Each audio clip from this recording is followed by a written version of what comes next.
President Donald Trump continues to treat his administration as an international diplomacy wrecking crew. His latest target is the Iran nuclear deal. Even U.S. intelligence agencies affirm that Tehran has lived up to the accord, but the president apparently assumes that any agreement he did not negotiate is the worst in United States, if not human and perhaps intergalactic, history. The presidential repudiation obviously affects relations with Iran and the rest of the Middle East.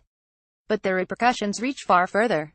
Indeed, ever-hawkish UN Ambassador Nikki Haley contended that the whole reason we're looking at the Iran agreement is because of North Korea. The administration, she added, is sending the perfect message to North Korea, which is, we're not gonna engage in a bad deal, and should we ever get into a deal, we're gonna hold you accountable. Why doesn't America kill Kim Jong-un? Unfortunately, the issue is not what message she wants to send, but what message the North Koreans are likely to receive. And that almost certainly is that no Washington administration can be trusted in any denuclearization deal. The Trump administration's attack on the Iran agreement is important evidence of Uncle Sam's faithlessness. But this episode is not the only reason or even the most important reason for Kim Jong-un to refuse to trade his missiles and nukes for promises. The U.S. government has repeatedly demonstrated that Kim should not take its commitments seriously. Why North Korea's Air Force is total junk? First, the North has no negotiating partner in Washington. Secretary of State Rex Tillerson indicated his desire to pursue diplomacy. He argued that the lesson of the Iran repudiation for the North is that the United States will expect a very demanding agreement. However, Pyongyang is aware that Secretary Tillerson speaks for no one other than himself, and certainly not for his president, let alone future administrations. The F-22 is getting a new job sniper. The differences between president and secretary already loom large.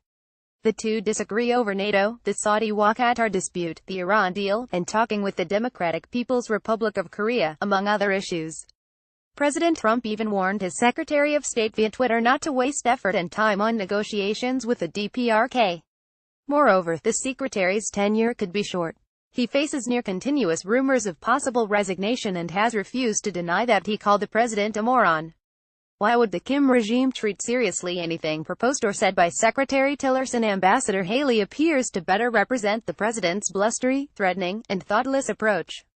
She is yet another former Republican governor who grew enamored of war after stepping onto the national stage. It is difficult to imagine her negotiating with Pyongyang. What kind of agreement she would find acceptable other than "I surrender"? That would be a nice result, but it isn't a likely outcome of any negotiations with North Korea's supreme leader Kim. Even if the North Koreans improbably reached an agreement which the president found acceptable, they could not expect him to uphold his own agreement.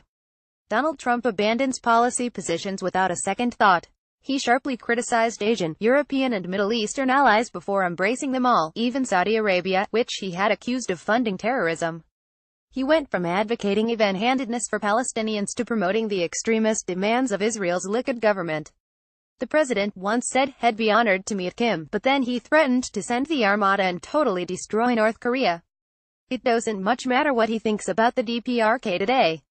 Next week he could hold an entirely different opinion. Assume the unlikely President Trump approves an agreement forged by Secretary Tillerson and doesn't switch course before leaving office. Then his successor, say President Haley, following a neoconservative McTominay within the GOP, follows the Iran deal precedent and announces that the US DPRK accord is flawed since it doesn't cover a host of issues that North Korea refused to include in the original pact. At that point, she demands a series of concessions for Washington to live up to its commitments. After all, Pyongyang's failure to downsize its conventional military, dismantle its political system, hand over Kim for trial, and agree to be swallowed by South Korea all violate the spirit of the agreement, as interpreted by Washington. What if the next president makes an attempt to take down the less well-armed Kim dynasty? Today Supreme Leader Kim appears to be in control, but the system might be more brittle than it looks. If Kim appeared vulnerable to Washington, he could find American promises suddenly become inoperative. After all, in 2003 Muammar al-Gaddafi agreed to give up his chemical weapons and abandon his missile and nuclear programs. President George W. Bush promised that Gaddafi's good faith will be returned. European governments celebrated the Libyan dictator. Even America's infamous militaristic triumvirate of Senators John McCain, Lindsey Graham and Joseph Lieberman enjoyed a friendly dinner in Tripoli with Gaddafi at which they discussed providing U.S. aid to reward him for assisting against al-Qaeda. Pages.